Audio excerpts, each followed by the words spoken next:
Trey A back at it again with another video, and I'm coming to give you guys my opinion, part 2 of NBA 2K23 news and updates about everything you need to know about 2K23. So I'm only going to skim through this. If you're interested in reading the full article yourself and you're grasping some of the new news, it's ingameinformer.com. All you got to do is look up NBA 2K23 and it should pop up right up on their site. So go check it out if you want to read the full thing. I'm just here to give you my short analysis on what I think and let you guys comment on it. More pro for the pro stick. What does this mean? Alright, let's start. If you want to add a little bit more flash and deception to your offensive game, the Pro Stick now allows you to perform double throws and switchbacks. To perform a double throw, you flick the stick in a direction, let it go back to the center, and then quickly flick it back in the same direction. For a switchback, you flick in a direction, let it rest, then flick in a different direction. Your player will make a motion, not follow through on it, then move on to the second input. You can also use the Pro Stick for cradle layups. Honestly, I don't know how that's going to work. I barely know what that means. I'm not going to cap to you guys. We'll see how that is. I've never been a Pro Stick user like that personally, whether it was for shots, you know, dunk meter stuff. That's just not who I am. I don't use stuff like that. Let me know if you guys do. I don't. So let me just go ahead and move on. Hang on the rim. Metered skill dunks are back. You can now use the Pro Stick to determine which slam is performed by flicking in a direction. If you flick up, you perform a two-hand dunk. If you flick down, you'll execute a flashy one-hand dunk. You can also hold the stick to perform a rim dunk, meaning your player will hang on. If you press up on the right stick, your player will pull up on the rim in a show of strength. You can also move the left stick in a different direction to make your player swing. If you hang on the rim for too long, you'll get a technical foul. We don't yet know if a player can bring the entire backboard down like Shaquille O'Neal. Visual Concept says rim hanging technology has been in development for a couple years and is for the new gen version of the game. I mean, personally, like I said, I don't use the stick to dunk. I personally don't.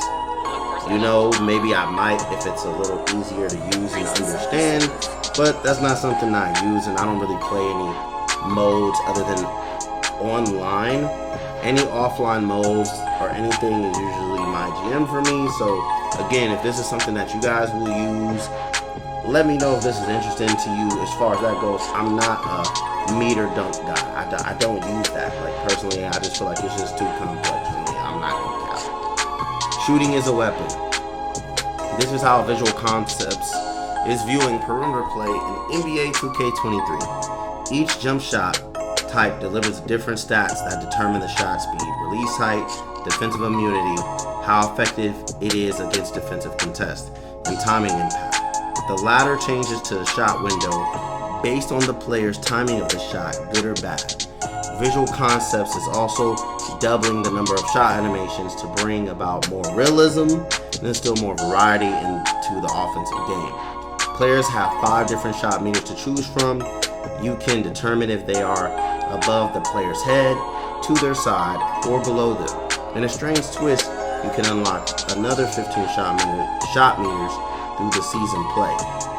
The shot feedback is different this year, delaying the green flash of success until the ball hits the rim. That's kind of confusing, but we'll see how that works.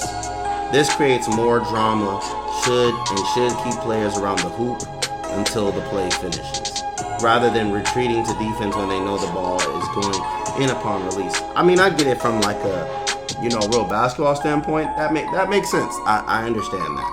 You know, we'll see how that actually plays out on the video game, but that's pretty cool. I understand that. So, killing stalls with adrenaline. Now, this is what I heard about. Some players stall in play and run out the shot clock by aimlessly dribbling on the offensive end. A new adrenaline meter should stop this from happening. Each player has 3 adrenaline boosts under the stamina meter. The more they move and use specific motions like sprints, the faster adrenaline depletes. If the adrenaline is gone, there's a good chance the defense will get the best of them, which should encourage passing and shooting. This is what I need to see for left to righters. How does this affect them? Because they're sprinting from end to end. Will they get tired? Will it force them to pass the ball? How long does the energy boost load up to where they have no choice? It stalls them and they have to pass the ball. That's that. If this helps with that and does encourage passing and shooting, oh, this is a dub. I'm with that. So hopefully they mean this, because they could mean it in the first few weeks of the game, and these little nerds and these little kids and these dudes who don't play real life basketball or even watch the NBA too much. Oh my gosh, I can't play, defense is too hard. Like, I don't want to hear that. So please let this last. Or like I said, hey, I'm washing my hands of 2K. They'll get my last money forever. I'm done. But defensive play. Visual Concept movement teams spend significant time reworking the footing of defenders to reduce the sliding effect. Exactly. Because I'll be out here doing the cha-cha slide out here on defense and shit. And improve the realism of planting and sticking with the ball handler. For one-on-one matchups, you'll notice 3 new little meters under the ball handler that represents the defender's position. If the defender is right in front of the player, they occupy the center meter. If they shade to the right, they are in the left one. If the ball handler tries to attack the occupied zone, they'll either be cut off, lose the ball, or grab it and have to pass or shoot it. It sounds like there's some luck involved in this system. The Visual Concept says there's enough time to react to player movements. When a shot is taken, swatting it out of the air is not as easy as last year. Visual Concepts dialed back the blocking, yet has added flyby blocks to get a hand up for perimeter shots. We'll see how this goes. I'm gonna be real with you. This sounds complicated as shit. I'll be honest. I want to see how this is involved. To me, they don't have to do too much with defense, and that's where it's just like, please don't make things too complicated. It's not hard, but it doesn't sound bad, but it sounds complicated as shit. But we gonna see. It doesn't sound bad. Improved AI. Visual Concept says it would take 2 hours to break down all the changes of this year's AI opponents. In short, they attack more intelligently, execute the pick and roll better, run dynamic game plans. Star players also have their own dynamic AI system to mimic their real-life counterparts. Each star can have up to 4 AI-specific movements. I mean, this is okay, but my thing is, I have 2 important things about the AI. Is the AI intelligent when you play rec and they quit out and they actually have intelligence and shooting and movement, passing, and all of those things, defensive strategy and all of that. That's one. Number 2, when you're playing, my career, and you're trying to get your rating up and you're running plays, are they gonna break their back shooting? And you know what I mean when I say break their back, like they hunch over like they can't shoot, and they just act like they can't play, and the other AI just so far super superior?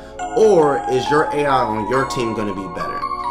That's how I see this going, so hopefully the AI is improved on both sides, not just defensively but offensively on your team. But we'll see how this goes, you know what I'm saying? So badges sound more confusing but better. And again, I have a video on badges, so I'm not going to go into this because I don't really need to. But other than that, some of these things were good. Some of these things were a little bit confusing and complicated, like the defensive play concept. And again, like I said, go to GameInformer.com and check out their article and see what they have to say. And I promise you, you won't be disappointed. It's a lot of information for you to break down. I'm just giving you my short opinion on it. But what do you guys think? So far, I think, this is what they always do each year.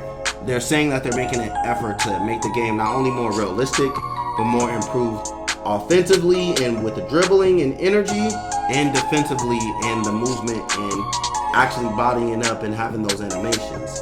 Hopefully this is a dub, but again, I'm not holding my breath. I'm not getting too excited. I'm not doing none of that. They gonna have to show me, and the fact there's no major gameplay. We don't even have a demo out right now. We don't have nothing. So I'm not gonna get too excited, but let me know what you think in the comments about what I said, my opinions. If you think I'm wrong, let me know what you think. And your boy is out.